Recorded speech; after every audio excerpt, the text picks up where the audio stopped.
What's going on, YouTube? This is SG1 Sports, and you're watching our college football channel. In this video, I'm going to rank all of the Power 5 teams. We released our post-spring top 25 poll a couple of days ago.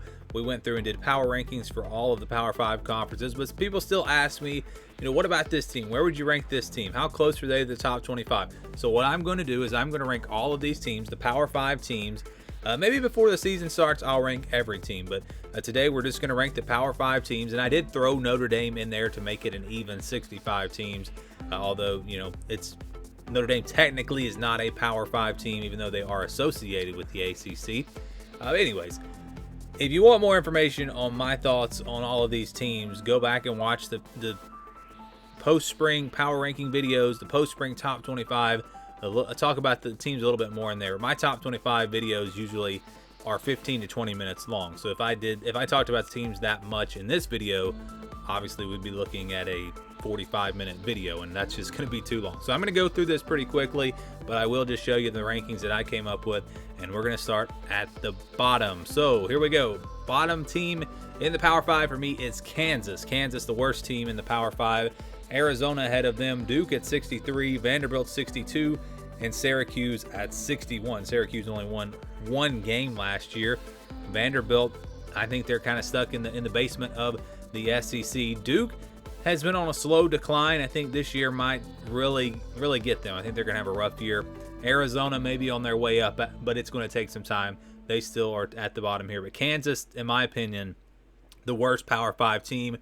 Thought that Les Miles was going to come in there and maybe make a difference for them, but they haven't gotten any better. Now he's gone. They lose a lot of production. They're going to be terrible, and I think they're going to be the worst Power 5 team. Maybe they prove me wrong, but right now I see them there at number 65. Let's go 56 through 60. Washington State at number 60. 59 is Oregon State.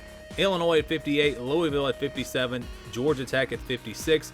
Washington State and Oregon State, they play in the Pac-12, but how would they do in another conference? I don't know. Both of those teams. Oregon State is trending in a good direction. I think they've gotten a lot better than they were a couple of years ago. Washington State, they're still kind of in that rebuild mode, trying to recover from the Mike Leach era, or recover from him leaving, because you're changing a lot of things there, obviously, with a new coaching staff.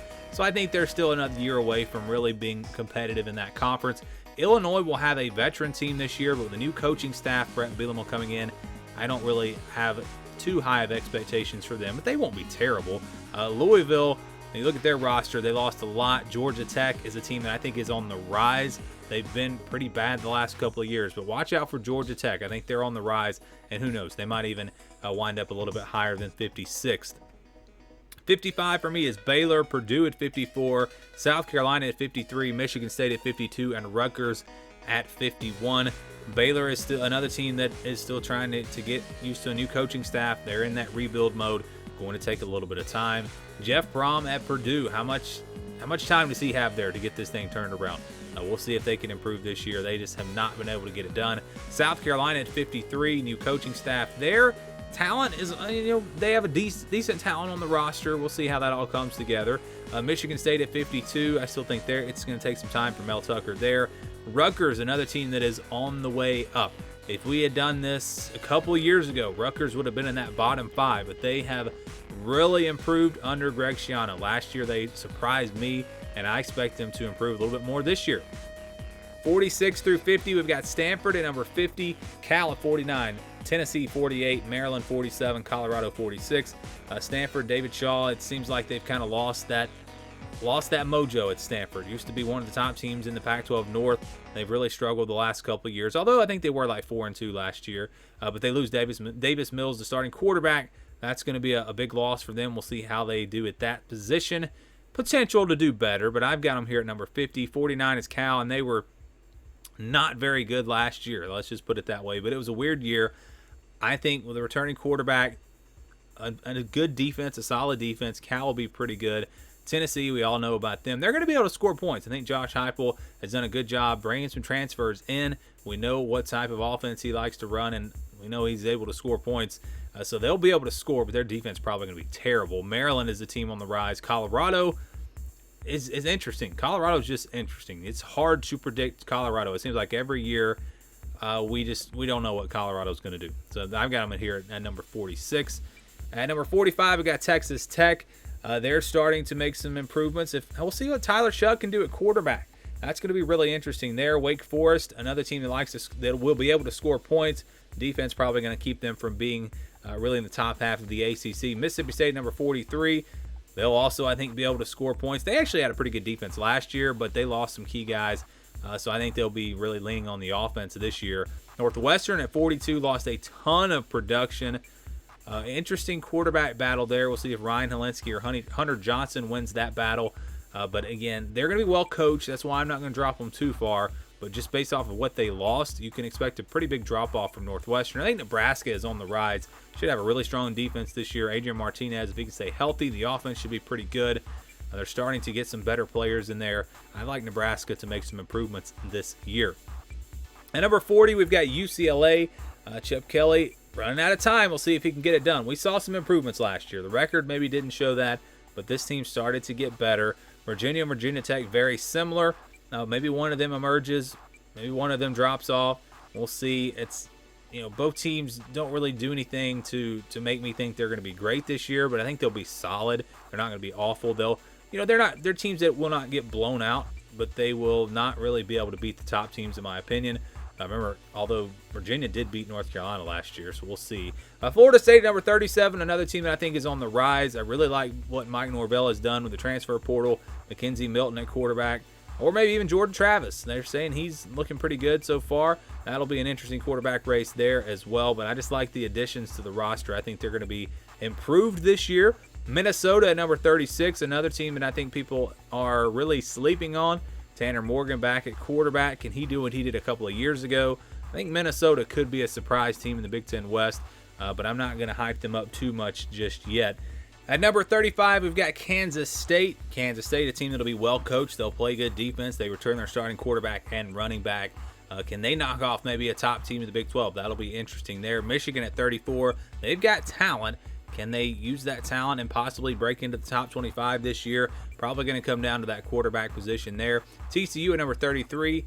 Some ups and downs for them the last few years. Can they get a little bit more consistent? They've got some talent. They've got a coach who's done it before.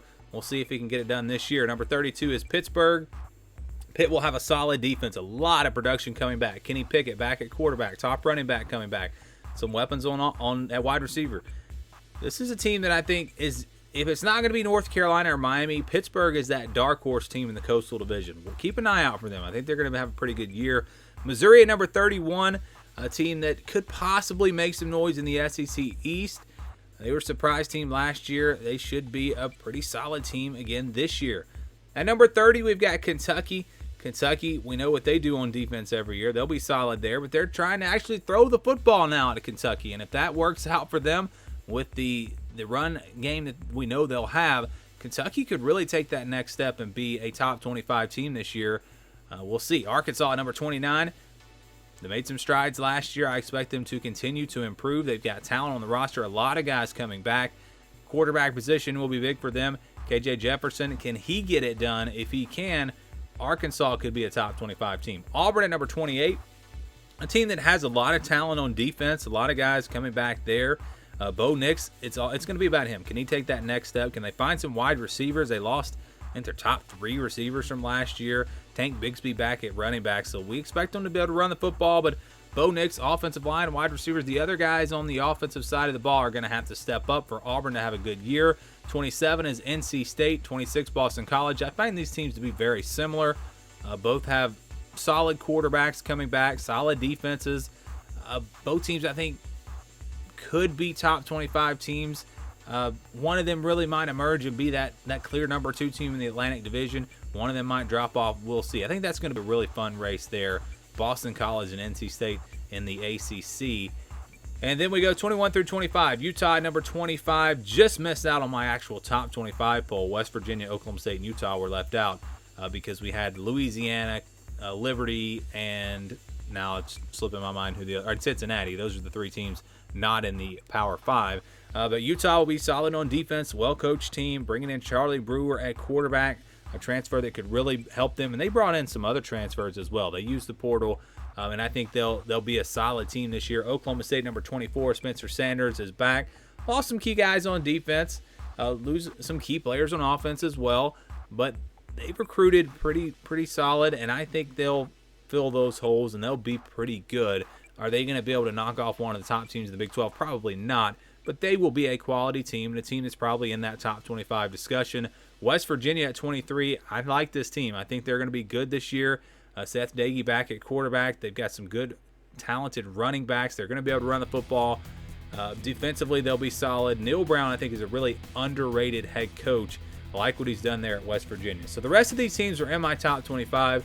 Not really going to say a whole lot. Again, if you want to know why I have them ranked where I have them ranked, more on my thoughts on these teams, just go watch the top 25 video. But USC there at number 22, Ole Miss at 21. And again, we're just going through just like the top 25 video, just take out those group of 5 teams. Washington at 20, 19 is Penn State, 18 is Arizona State, Iowa at 17, Texas at 16. And then we got Wisconsin at number 15, Florida at 14, Notre Dame at 13, Miami at 12, Indiana at 11. A lot of people still think I'm overrating this team. I think Indiana is going to be good this year. I don't think they were a fluke last season. But we've got Oregon at number 10, LSU number 9, North Carolina at 8, Texas A&M at 7, Iowa State at 6. So we're talking about really the exact same order here once you get up to Texas A&M, Iowa State, because we didn't have any group of 5 teams in the top 7. But Alabama number 1, Clemson number 2, Oklahoma number 3, Georgia number 4, Ohio State number 5. I still believe that these are clearly the top 5 teams in the country, and I think more than likely your playoff field is going to come from some type of combination 4 of these 5 teams when all is said and done. So those are my rankings for all of the Power 5 teams. Now maybe you have a better idea of where I have certain teams, how I feel about certain teams that maybe weren't in my top 25. Maybe they were really close, or maybe they weren't. But that's how I would rank them. I'd love to know your thoughts on these rankings. Let me know down in the comments below what you think. Thank you for watching this video, and stay tuned for more here on the SG1 Sports College Football Channel.